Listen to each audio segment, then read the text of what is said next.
Welcome to the Friends of Zane Adams, aka FOZA Podcast, bringing awareness of postpartum depression, suicides, and the children who are left behind. We'll be spotlighting positive outcomes from mothers as well as healthcare experts and counselors. Would you know the signs of PPD? Would you know how to help a loved one? Stay tuned. As a community, we can do more to support maternal mental wellness.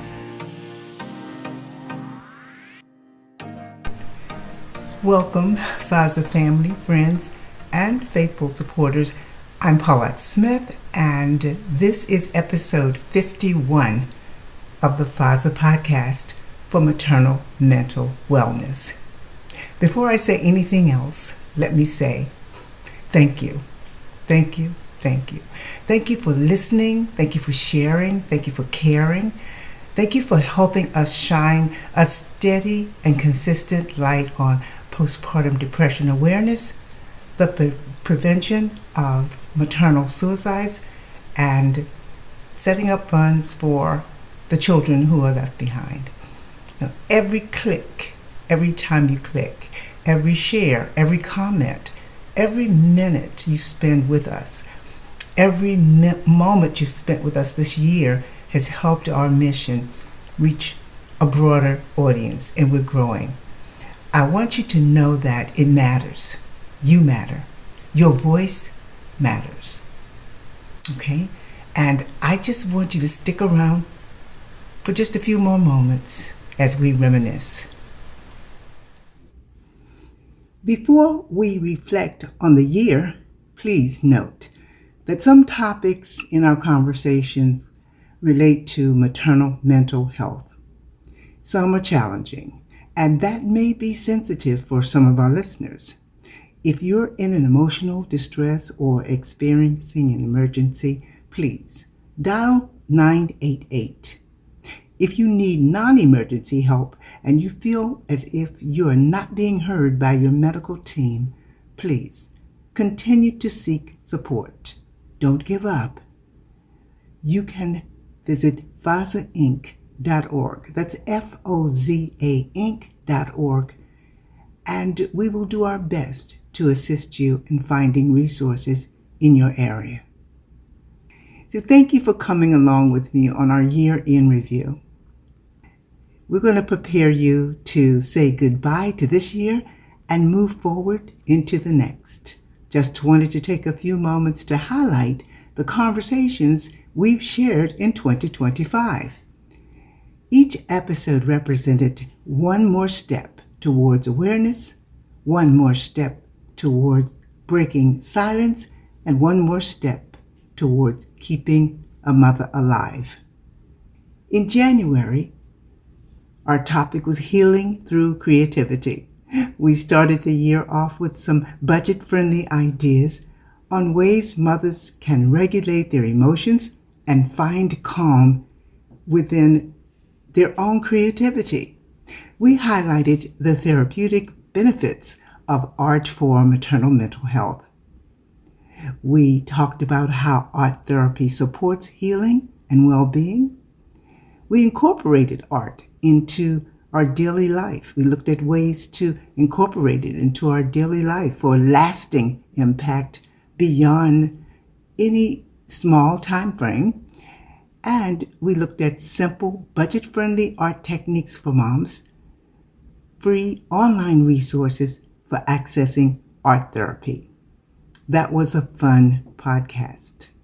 Then in February, that was episode 41, the topic was navigating resources, PMAD, the resources that are out there to help with that. That's perinatal mood and anxiety disorders. Our highlights, we had 4. How and why searching for resources can become overwhelming. Our research told us that. Number 2, a list of known perinatal mood and anxiety disorders showed that we could discuss them. What are they? How do they appear? Number 3, avoiding the stress of locating resources, because it can be stressful, and that's what we're trying to avoid. And number 4, developing a plan to stay in front of the curve.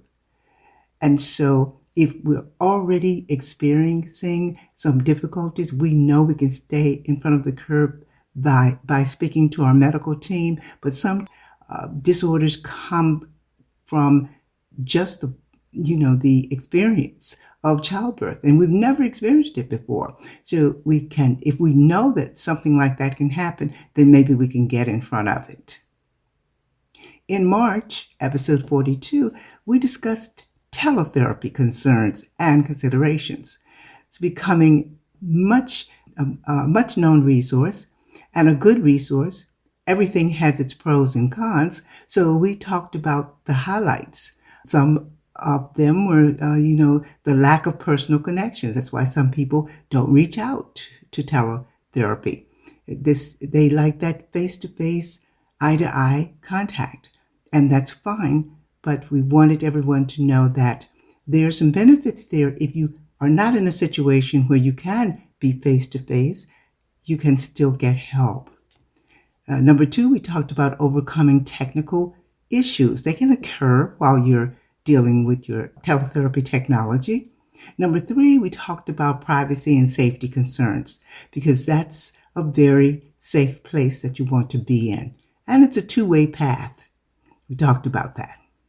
Number 4, in the same topic of teletherapy concerns, we wanted to make sure we highlighted that moms want to be heard and understood, and how that can happen with teletherapy. Number 5, the importance of consistency, because no matter what you're looking into, consistency is something that has to be considered. We don't want to do anything that's hit or miss. And number 7, because we did have a lot of highlights in this particular podcast, was finding the services to fit your needs and your budgets. And there are a lot of options. So we placed a lot of that information on the website. And that was our March podcast. It was well received and it had a lot of information in it. In April, that was episode 43.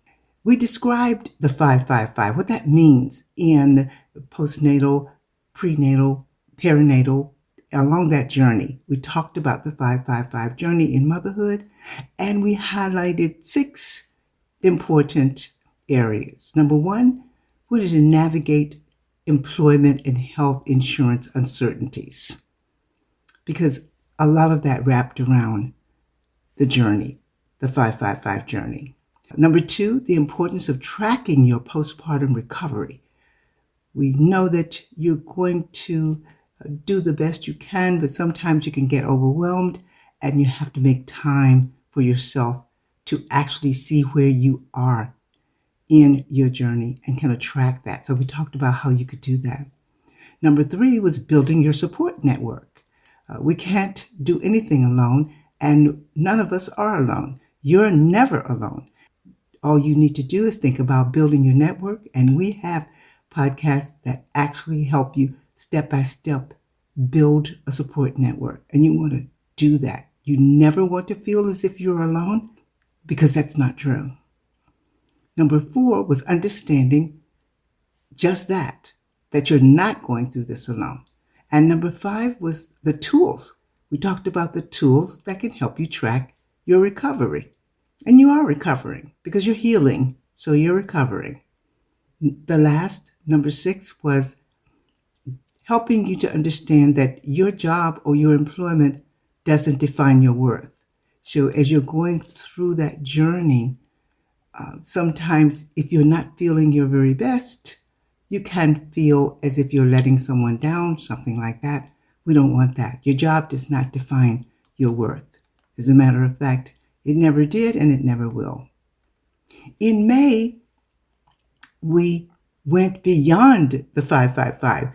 The title was Beyond the 555 because we received so many messages, more than usual feedback from the first 555 podcast, that we expanded the conversation about early postpartum care, tracking wellness, and we answered your most frequently asked questions from the 555, the original podcast.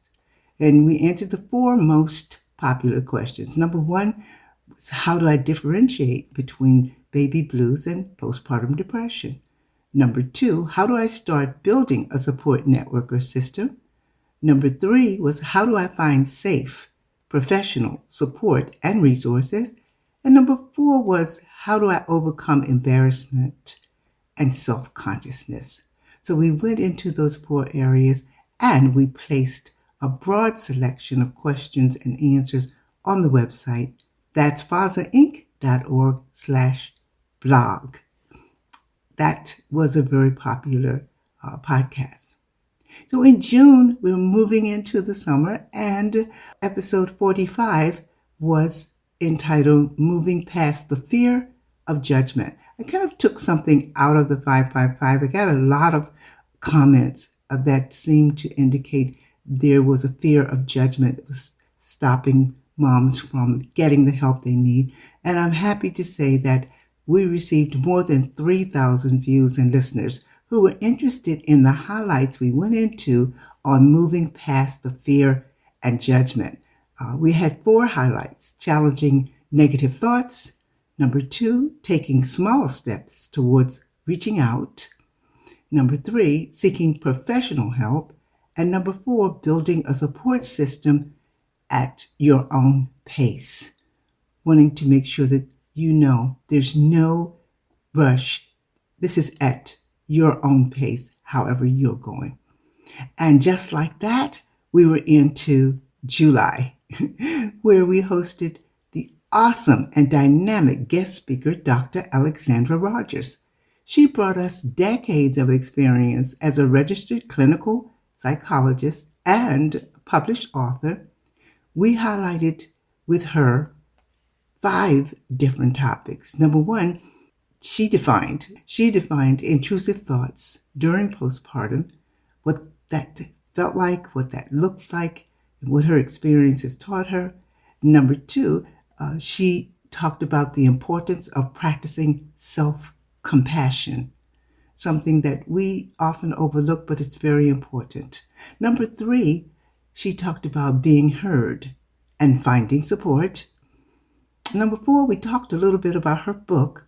It was entitled Your Journey to Successful Parenting.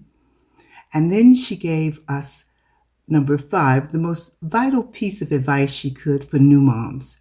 So if you did not get to look at her book or you did not get to experience that, I think it's a great holiday stocking stuffer. You might want to check it out. Then we moved into the dog days of summer, August. Let me tell you, I know about August. I brought 3 children into the world in August.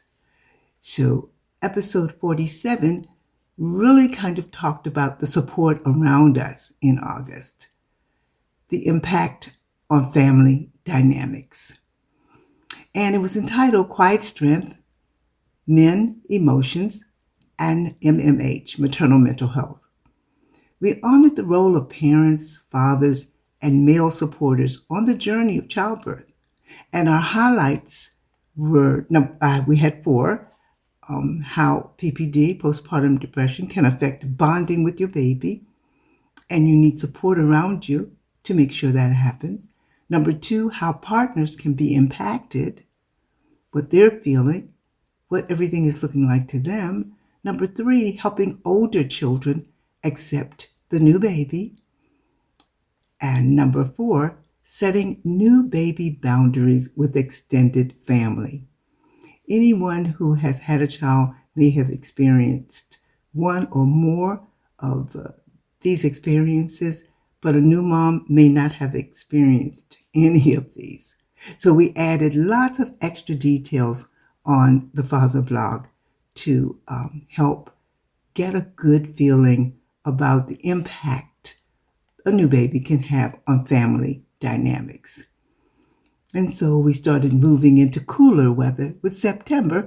Episode 48 was all about advocating for better mental health access. Do get comments about how difficult it is to find a good fit. So we highlighted why better access matters. So you shouldn't give up. You should keep trying. We talked about some of the barriers to gaining access. Number 3, we talked about the actions moms can take to get better access. And number 4, we talked about actions the community can take to ensure moms get better access. We provided a special downloadable resource on the blog that we hope you'd use or you'd share within your network. And our analytics tell us that you did that. You did download that resource. And so thanks again for that. Then we moved into October. Again, we focused specifically on fathers in their silent strength because we saw how well supported it was in previous episodes. But this episode, nearly 4,000 viewers and listeners supported our discussion about fathers and our highlights. We had 5. The pressure on men to stay strong.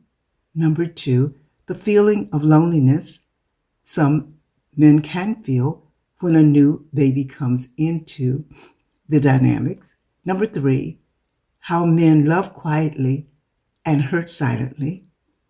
Number 4, the power of compliments and not forgetting about them, making sure that they're there. And number 5, how crying can be healing and not shameful. And we, as I said, got a good response to that. So we're definitely going to bring information like that again back into our podcast so we see that that's what a lot of families want to hear about and they want to see. Last month, November, we started preparing for a season of gratitude without toxic positivity. And that was the title of the podcast, Gratitude Without Toxic Positivity. I didn't really know a lot about that, but I found out that even I was guilty of spreading some toxic positivity. And I definitely didn't want to do that, and I wanted to share how to avoid that with the audience. We honored the complexity of emotions during the holiday season, and it is complex because each individual is just that, an individual. So here we are. Each month in 2025, we've moved forward together, listening, learning, and building awareness. I thank you for each of your comments. I thank you for every click. I thank you for every visit and for taking this journey with us. Hi there, I'm back because before I close out for 2025, I want to leave you with this thought. Awareness doesn't stop when this podcast ends, and hope doesn't stop when the year ends. FOZA won't stop as long as there are families, mothers, birthing people who need us. And that's why we need you. So thanks again for your support and for reminiscing through 2025. We have some exciting plans for 2026, but I just wanted to take this time to thank you for your time, your willingness to help stop the suicides, stop the shame, stop the suffering that can often accompany postpartum depression. Let's step into the new year wiser, stronger, and more connected to each other than ever. From my heart to yours, from our family to your family, I wish you peace, strength, and head to toe, inside, outside wellness. Until next time, together we can stop the stigma, the silence, the suicides, and the suffering that can accompany postpartum depression. Always in loving memory of Christina LaShawn Thompson Adams. Bye-bye.